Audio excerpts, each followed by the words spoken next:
প্রবাসী রেমিটেন্স যোদ্ধা আমানি আলম রাজার মালিকানাধীন রাজা রেস্টুরেন্টের প্রতিনিধি খানি আলম, পিতা মৃত হাফেজ আহমদ সওদাগর, ঠিকানা পেশকারপাড়া 4 নম্বর ওয়ার্ড, কক্সবাজার পৌরসভা।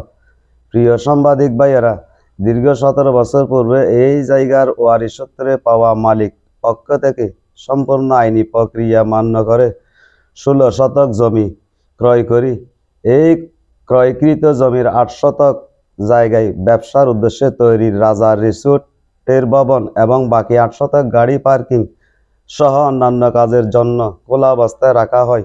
গত 17 বছর ধরে আমাদের ক্রয় সূত্রে জায়গায় রাজা রিসোর্ট নামক ভবন নির্মাণ করে ব্যবসা প্রতিষ্ঠান হিসেবে চলে আসছে। গত 5 আগস্ট ছাত্র আন্দোলনের গণ অভ্যন্তরণের পর দেশের প্রশাসনিক কার্যক্রম কিছুটা অস্থিতিশীল হওয়ার হঠাৎ পার্শ্ববর্তী ব্যক্তিগণ যথা 1 নম্বর মোহাম্মদ জসিমউদ্দিন, পিতা মৃত্যু সিরাজ, মোহাম্মদ সোহেল, পিতা আঘাত নেতৃত্বে 20 লক্ষ টাকা চাঁদা দাবি করে। আমরা চাঁদা দিতে আবিষ্কৃত জানালে গত 2-10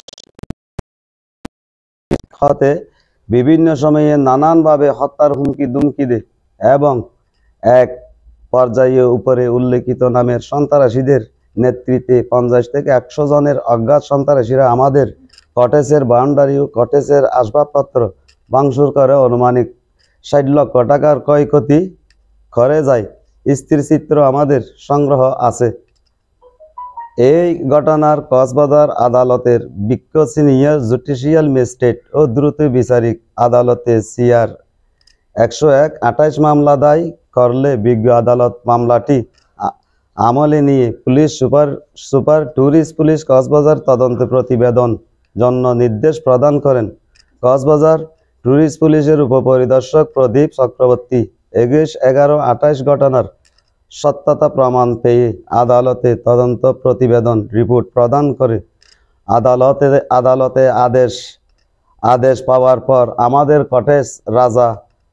কটেজ রাজা ব্যবসা চালাতে নানান বাধা বিপত্তির সম্মুখীন হচ্ছি, যা আমরা ব্যবসায়ীকে এবং কক্সবাজার পর্যটন খাতে অভাবনীয় ক্ষতি সাধন হচ্ছে। আমার দোকানে লুটপাট করে কিছু রাখে নাই, সব কিছু নিয়ে গেছে।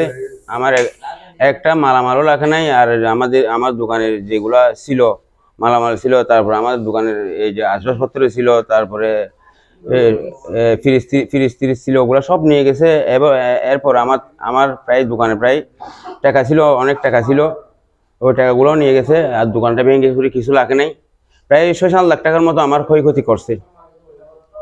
আর এরপরে অনেক নির্যাতিত হয়েছি, দাফে দাফে নির্যাতিত করছে, দাফে দাফে ওরা ঘটনা করছে, নির্যাতিত করছে আমাদেরকে।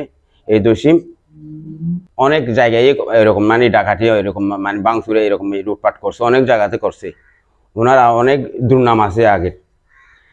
তো এলে এই দোষীম আমার ওয়াইফের গায়ে হাত তুলছে, আমার গায়ে হাত তুলছে, আমার জানের ভয় দেখাইছে। এইখানে ব্যবসা করতাম, আমরা এখানে থাকতাম।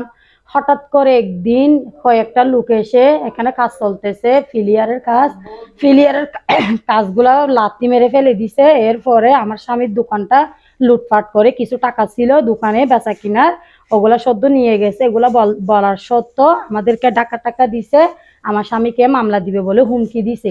এরপরে আমরা কিছু বলি নাই। তারপরে এখানে আমরা সুন্দর করে থাকছিলাম, আমার শাশুড়ি আর আমি এই দোতলার মধ্যে। ওইখান থেকে এরা এক দল, বাহাচ্চারার এক দল এসে জসিম এসে উপর থেকে আমাদের রুমের দরজা ভেঙে আমার শাশুড়িকে চুলের মুঠি ধরে নিচে নামাই ফেলছে। আমাকে কি করছে, বাথরুমের মধ্যে ঢুকে, মানে এগুলো বলার মতো ভাষা নাই।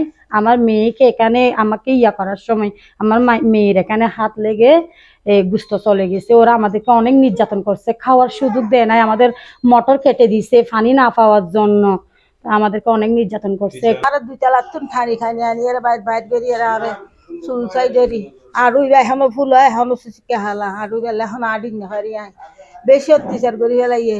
টিভি মিভি লই আর বহুত জিনিস পাতি তারা লুটপাট করি লইয়ে তারা ভাঙ্গিয়ে তারা গইলে এম দেখি ভিডিও তো আছে, সিসি ক্যামেরা আছে, নৌয়া সিসি ক্যামেরা তারা ভাঙচুর করি ফেলাইয়ে। এটা কিছু না লাগে আর পর জিনিস কিছু না আর পর দুঃখর হক